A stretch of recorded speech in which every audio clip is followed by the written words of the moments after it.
صلوات پڑھیں محمد والے محمد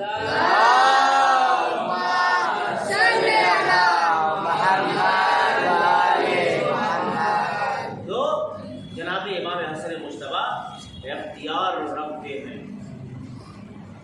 وہ امام منصوص ہے، معصوم ہے، جس طریقے سے پیغمبر اسلام نے تاکید فرمائی میرے اہل بیت سے محبت رکھنا، میرے حسن سے محبت کرنا، میرے حسین سے محبت کرنا، ہر جگہ جگہ جگہ پہ نہ جانے کتنے مقامات پہ امام حسن علیہ السلام بچپن کا عالم ہے، جناب ام ایمن کی گود میں ہے۔ ایک مرتبہ بچپن میں ہی امام حسن نے آسمان کی طرف دیکھنا شروع کر دیا۔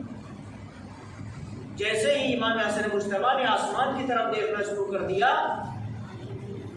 صلوات علی محمد والے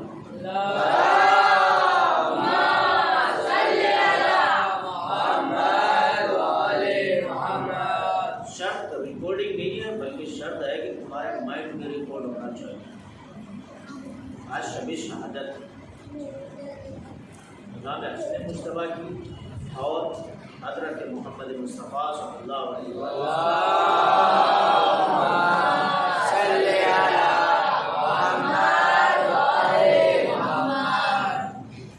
تو امام حسن مجتبی جناب ام ایمن کی آغوش میں ایک مرتبہ آسمان کی طرف دیکھنا شروع کر دیتے ہیں۔ ہوتی نہیں عورتیں کہتی ہیں بچہ آسمان کی طرف دیکھ رہا ہے نظر لگ جائے گی، ام ایمن نے بھی وہی جملہ کہا کہ بی بی بچے کو نظر لگ جائے گی، اس کو سین سے باہر اندر لے کے چلے۔ جناب سیدہ کونین سے ام ایمن نے فرمایا، ایک مرتبہ جناب سیدہ کونین نے امام حسن مجتبی کو دیکھا، دیکھنے کے بعد سجدے شکر میں چلی گئی۔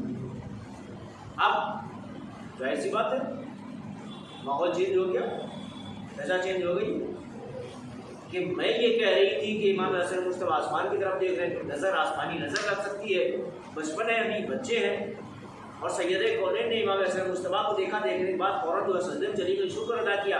تو میں امن پوچھتی ہے بی بی کیا وجہ ہے کہ آپ نے سجدے شکر ادا کیا اور شکر کے کلمات آپ ادا کر رہی ہیں؟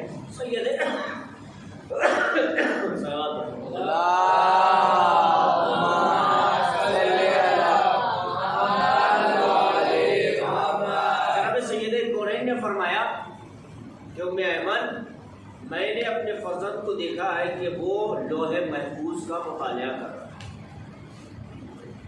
لوح محفوظ کا مطالعہ کر رہا ہے۔ تو اب سوچنے کی بات ہے کہ جو امام جو بچہ جو بچپن میں لوح محفوظ کا مطالعہ کر رہا ہو، وہ اگر یہ بات کہہ دے ممبر پہ بیٹھنے کے بعد کہ تجھے شرم نہیں آتی مردوں کے درمیان بیٹھی ہوئی ہے، تو اس میں احتمال کیا ہے اور اس میں کون سی بڑی بات ہے کہ امام کے نکلے ہوئے کلمات زبان سے اور وہ صحیح ثابت ہوتا ہے۔ صلوات پڑھیں محمد والے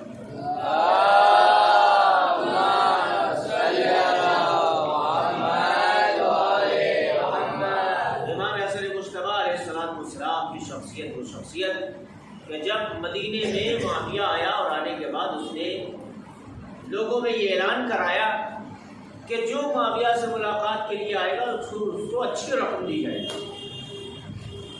تو ظاہر سی بات ہے صبح سے شام تک کا اعلان ہو گیا تو لوگوں کی بھیڑ چلی آ رہی معاویہ سے ملنے کے لیے۔ جب شام ہو گئی تو کسی بعلت مجبوری کسی بنا پہ امام حسن مجتبی بھی پہنچے۔ اب جیسے ہی پہنچے ہیں تو آئیے اپنا رسول اللہ تشریف لائیں۔ شاید آپ اس لیے لیٹ آئے ہیں، آپ نے سوچا ہوگا آخر میں چلو معاویہ کا خزانہ خالی ہو جائے گا، شرمندگی ہوگی، کہا مجھے تیرے خزانے سے کوئی مطلب نہیں، کہا بیٹھیے۔ غلام کو حکم دیا، نوکر سے کہا کہ جاؤ اور صبح سے لے کے شام تک ابھی تک جتنا سب کو دیا ہے اتنا امام حسن کو دیا جائے۔ امام حسن کی طرف دیکھا، دیکھ کے کہا کہ میں ہندا کا بیٹا ہوں۔ کہہ کے اس نے خزانے کا ڈھیر لگا دیا امام کے سامنے۔ امام بیٹھے ہوئے تھے، اس کے بعد امام اٹھ کے جانے لگے تو معاویہ کا غلام وہی بیٹھا ہوا تھا اور اس نے فوراً اٹھ کے امام علیہ السلام کی جوتیاں اٹھا کے سامنے رکھی ایک مرتبہ امام نے دیکھا، دیکھنے کے بعد جوتیوں کو پہننے کے بعد فرمایا کہ جتنا مال رکھا ہوا یہ تیرا ہے، لے کے جا۔ دامادیا سن، اگر تو حمزہ کا بیٹا ہے تو میں فاطمہ بنت محمد کا بیٹا ہوں۔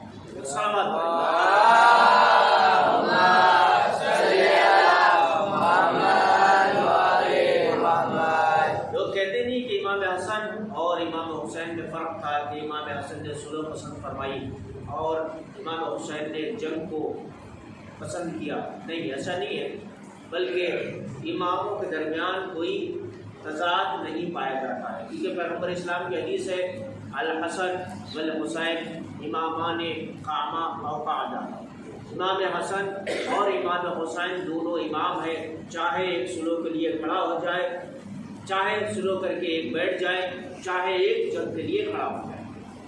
یعنی امام حسن امام حسین علیہ السلام دونوں امام ہیں ہر صورت میں، چاہے میدان میں ہو، چاہے سفر میں ہو، چاہے حضر میں ہو، چاہے گھر میں ہو، کہیں بھی ہے، دونوں کو دونوں امام ہیں۔ ایک صلوات پڑھے محمد والے۔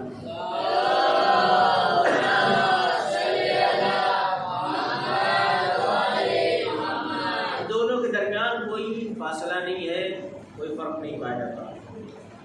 عزیز بچوں،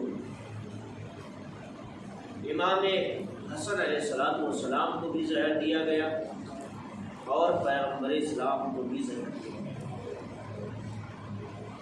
پیغمبر اسلام کو زہر دیا گیا، پیغمبر اسلام کی بھی شہادت واقع ہوئی، اور امام حسن علیہ السلام کو بھی زہر دیا گیا۔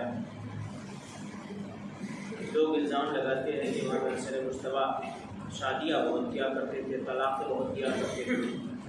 میں کہوں گا لوگوں تمہیں شرم آنا چاہیے، جس امام نے اپنی بیوی جعدہ بنت اشعث جس نے امام کو زہر دیا اس کو طلاق نہیں دی، تو عام عورت کو طلاق کیسے دے سکتے ہیں؟ امام حسن مجتبی علیہ السلام 26 تاریخ کی شب روایتوں میں ملتی ہے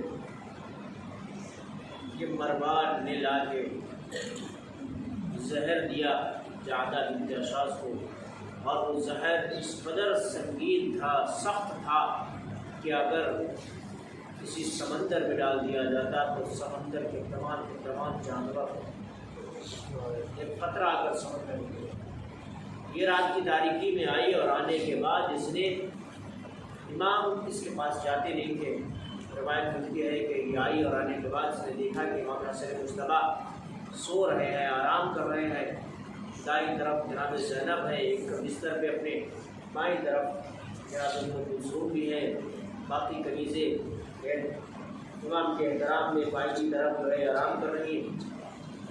امام کے سرہانے پانی رکھا ہوا تھا، اس نے پانی میں زہر ملایا اور ملا کے چلی گئی۔ امام ایک مرتبہ خواب سے بیدار ہوئے، اور بیدار ہونے کے بعد فرماتے ہیں بہن زینب، میں نے خواب میں دیکھا ہے کہ اماں زہرا اور بابا علی اور نانا رسول اللہ مجھے لینے کے لیے آئے ہیں، اور وہ کہتے ہیں کہ بیٹا تیار ہو جاؤ، ہم تمہیں لینے کے لیے آئے ہیں۔ عزیزو، عجیب خواب تھا امام حسن مجتبی کا۔ اس کے بعد امام حسن مجتبی نے پانی طلب کیا، وضو فرمایا اور سرہانے رکھتے ہوئے پانی کو دیا۔ جیسے ہی اس کے قطرات، اس کے بوند امام نے لیے، ایک مرتبہ امام تڑپنے لگے، چیخنے لگے، امام کی بے چینی بے قراری بڑھنے لگی، اور یہ بے قراری بڑھتے بڑھتے آج کی شب میں امام کے لیے بہت سخت ہو گئی۔ امام کا سر امام مظلوم کربلا کی گود میں تھا کہ امام حسن مجتبی نے دیکھا کہ امام حسین علیہ السلام دریا فرما رہے ہیں۔ امام حسن مجتبی نے فرمایا کہ لا یوم یوم یا ابا عبداللہ، اے بھیا حسین آپ کے جیسا میرا دن تو نہیں ہے، کیونکہ آپ کا دن وہ ہوگا کہ جب آپ کے لاشیں کو بے گور و کفن کربلا کے میدان میں چھوڑ دیا جائے گا۔ عزیزو، روایتوں میں ہے کہ امام حسن مجتبی تڑپنے لگے، زینب بنت کلثوم گریہ فرما رہی تھی، روتے روتے ایک مرتبہ کیا دیکھا کہ ایک دست لایا گیا تو امام حسن مجتبیٰ نے الٹیاں کرنا شروع کر دی.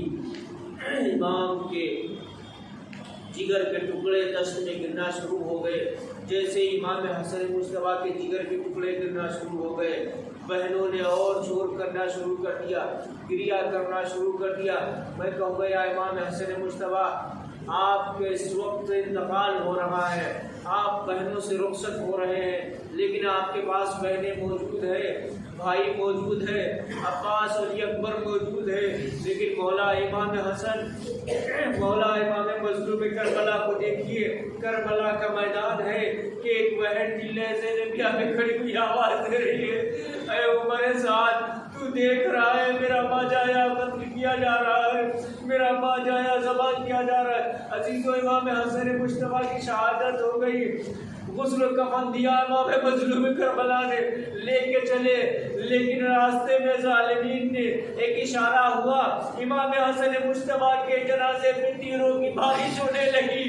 امام حسن مجتبیٰ کے جنازے کو واپس گھر پہ لائے. زینب کبریٰ کی جیسے ہی نظر پڑی، فرماتی ہے میرے بھیا حسین، میں نے اپنے بھائی کو سفید کفن دیا تھا، یہ سرخ کیسے ہو گیا؟ امام مظلوم کربلا نے فرمایا بہن صبر کرو، میرے بھائی کے جنازے میں تیروں کی بارش ہوئی. زینب قریب پہنچی، ایک ایک تیر کو نکال رہی ہے، روتی جا رہی ہے. میں کہوں گا اے بی بی، آج آپ کو یہ توفیق ہوئی کہ بھائی کے جنازے کے تیروں کو نکال رہی. کل کربلا کا میدان ہوگا، حسین یہ کو تنہا ہوں گے، لاشا خون میں غلطہ ہوگا، تیر جسم پہ لگے ہوئے ہوں گے، لیکن آپ کو یہ توفیق نہ دی جائے گی کہ آپ بھائی کی جنازے پہ جائیں، بلکہ جنازے پہ تیر نکالنے کی جگہ آپ کی پشت پہ درے برسائے جائیں گے، آپ کے فرزند کو زخمی کیا جائے گا. آپ التجا کرتی رہ جائیں.